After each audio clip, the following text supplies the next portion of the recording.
I heard the story of a Japanese soldier by name Hiro Anada. He was involved in the World War II and had a commanding officer who gave instructions to him.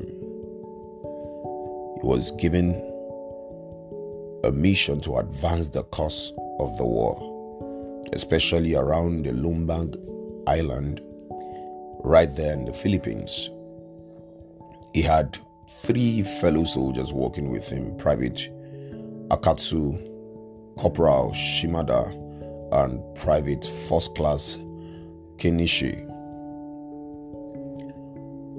One thing that stood out for me concerning the story of Hiro Anada, a Japanese soldier, was that after the war ended, he still did not stop advancing the cause of the war because information came to him late. There were, leaflets dropped, by the air with a surrender order in 1945.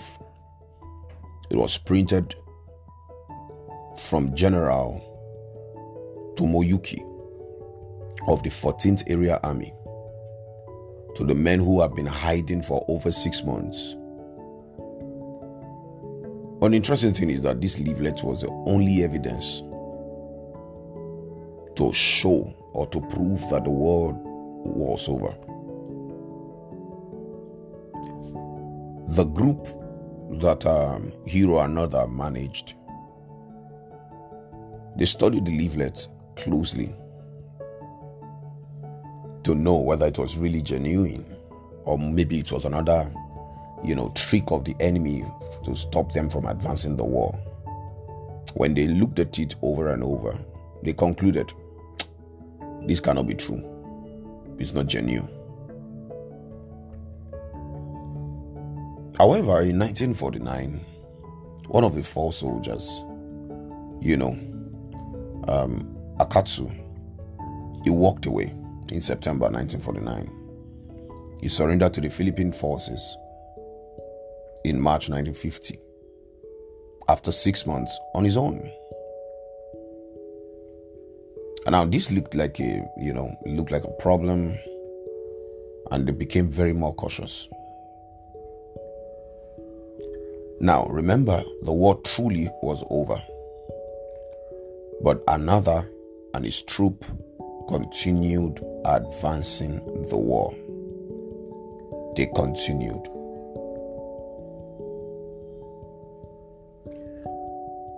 It took information being sent to the commanding officer of Another, in the person of Major Yoshimi, who had now become a bookseller. They took information to him, telling him that your guy, Hiro Anada, is still advancing the war. Years after the war had ended, we need you to help get this young man back. By this time, it was around 29 years after the war had ended. He was still fighting. He was not going to back out until he was sure that his commanding officer, who told him to go,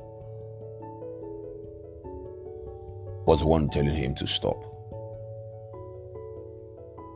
That was such honor he had for the words of a mere mortal. Welcome to PV Musings. And today, we're sharing on the subject honor. A young Japanese soldier, in the story I just shared, continued to advance the cause of a war 29 years after the war had ended, World War II. Just because he never heard from his commanding officer to stop, he continued advancing the cause of a war. He was in hiding, devising tactics to conquer territories for a war that had long ended about 29 years prior to the time. You want to ask yourself, what exactly is exciting about the story of this young man? I see something with the story of this young man that I do not see in our generation. How that a person can so honor you and stick to your words, stick to what conversation that you had, and not flinch. Honor is pivotal if we must maximize life. An interesting thing is that if you are a believer, that is, you have faith in Christ Jesus, you know that honor is a culture that you must adopt. Nobody was born with the teachings of honor installed in them. We were all taught. Yes, I agree that some things are taught and some things are caught. But when it comes to the subject of honor, you must of a necessity be taught. Even if you're born in a honorable home, it's still important that you are still exposed to the subject of honor. Have you not seen kings or princes being raised to become kingly? Princesses being raised to become queenly? Why would they go through that stress if it was in their blood? Honor doesn't run in the blood of men. Honor is installed by teachings, by exposure. And it's important that we learn about that. In my generation today, we have quite a number of people who look down on people. They look down on people based on what they see on the outside. They assess you. They determine your worth based on how you look, based on the kind of car you drive, based on the kind of, affluence you put on display. Those are the metrics that the world has set in place to honor people. But these things ought not to be so, because in the beginning it was not so. I saw something in Psalms chapter 49 and verse 20. Bible says, a man who sits in the place of honor and does not understand it is like a beast that perish. What exactly is honor? Honor is a weight, a deep reverence and respect you have for a person, a thing, or a system. Honor is deep value. The way you talk about a person, the way you act towards a person, the way you respond towards a thing is a pointer towards the measure of honor in your heart. I remember when we were much younger, in our various African homes, we had different chairs in the house, and one specifically we knew without any rule of law belonged to Daddy. We were not permitted to allow any just person sit on it. It was simply dedicated to Daddy. What am I saying in essence? I'm simply saying that a measure of value, deep reverence, respect was then instilled in our hearts, such that no one could come and trivialize it.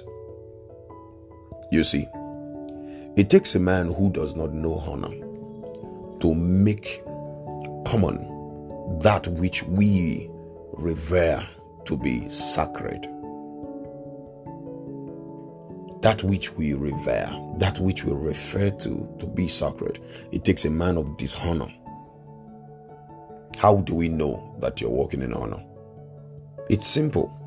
You can determine it. There's a litmus test. When you hear about someone, what is your response? How do you talk about the person in secret? What you say about the person in secret, is it akin to what you say about the person in private or in public? I beg your pardon. Do you go about talking about people, praising them in public, and yet in secret, you are murdering them? That is eye service, and that shouldn't be named amongst us. Interesting thing is, whatever you say about people in public is not a true reflection of your heart about them. It is what you say when you're in secret. Do you really honor them? You know, there's a very thin line between honor and respect. When you talk about respect, you respect people based on their reputation, based on their age, based on their class, based on where they are placed. But when you honor people, irrespective of what they have, irrespective of what they do, you simply honor them. So they could look below you based on their status. They could look above you. They could look like peers with you. But because it's a nature and a culture to you, you naturally honor them.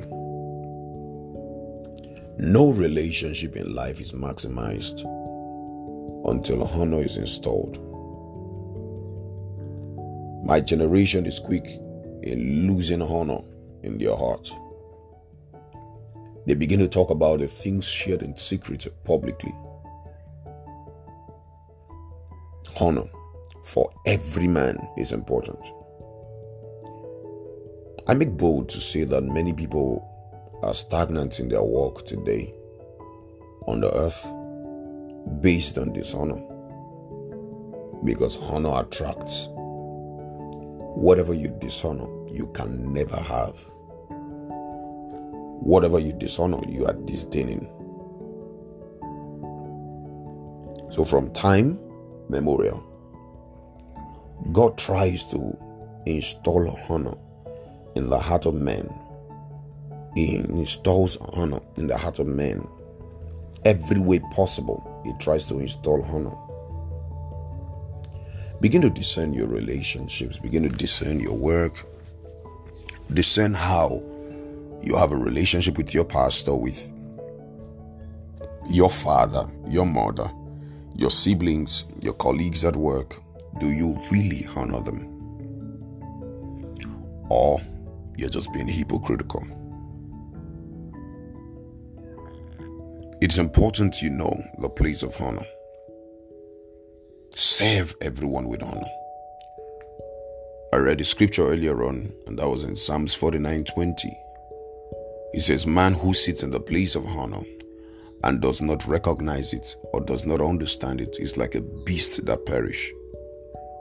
That you sit in the place of honor does not mean that you automatically are acting it, but you ought to, because it is weird and very, very problematic if you're in the place of honor and you're acting dishonorably. A man who sits in the place of honor must act honorably. In Africa, we have a very bad example. We have leaders who are seated in the place of honor, meant to be esteemed, who are throwing punches, putting out their dirty linen out there. And guess what? They are being modeled, or they are modeling a pattern for the younger generation. You see it in politics, you see it in the academics, you see it in the professions that people get involved in. There are certain things that are below you. Anything that is not honorable is below you. And it's important that you understand it, that you are above anything of dishonor. Look at yourself. The way you dress, the way you prepare for things, the way you approach meetings is also a sign of the fact that you honor or dishonor yourself. Yes, I make bold to say that a person can honor himself or herself, and a person can dishonor him or herself. I make bold to say that. If you step out of your house not taking care of your personal hygiene, wearing just anything, even when you have one of the best things to wear, you are dishonoring yourself. Look at yourself. When you're going to work, when you're going to church, when you're going to occasions, how do you dress? I know that you think that it is honorable when you look at yourself and you talk to people and you tell people that, I'm not this, I'm not that. I know you're trying to be humble, but sometimes there's a thin line between humility and degrading yourself. Be careful that you have not slipped into the place where you're devaluing your worth. Some people till date, if you tell them that you love them, they don't see themselves as people who are worthy to be loved from certain people. Why? Because truly, when they look in the mirror, they do not honor themselves. You're a person of value. There is no two of your kind on the earth. That should make you know that God prizes you so much. Honor yourself. I know of sisters who, in the way of trying to find meaning in their lives, they go about sleeping with different brothers, trying to give meaning to themselves, believing that each time they are sleeping with different brothers or different men, they are trying to find value. They are trying to find themselves to be useful. That is dishonoring. Honor yourself. Know that your body is worth only to be given to a king. And let that king be your husband. It is also a sign of dishonor if you give yourself out that way, just to anyone. Oh yes, I always love the story of Esther. How that she always knew that not every kind of man deserves her. That she was made for a king. And she waited. What are you doing to yourself? How well are you carrying yourself? How well are you walking in dishonor? If you're a man of honor, then act honorably. If you're a woman of honor, then act honorably. The Lord is counting on you.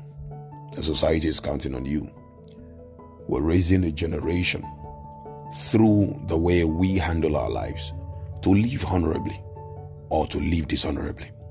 I am sure that you want the next 5-10 years many people to rise and say that you inspire me to be the best version of myself. And the way you can inspire them to be the best version of yourself, of themselves, is to be the best version of your own self. Honor yourself. Honor your body.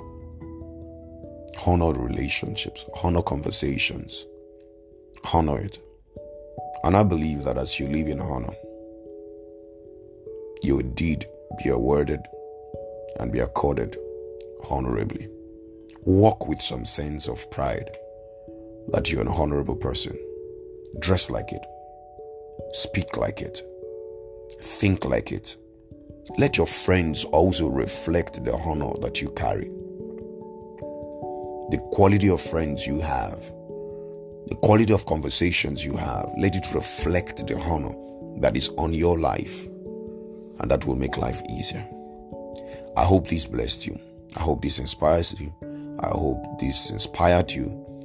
And I hope to see you next week as we share and continue on the subject of honor. God bless you. You have prevailed.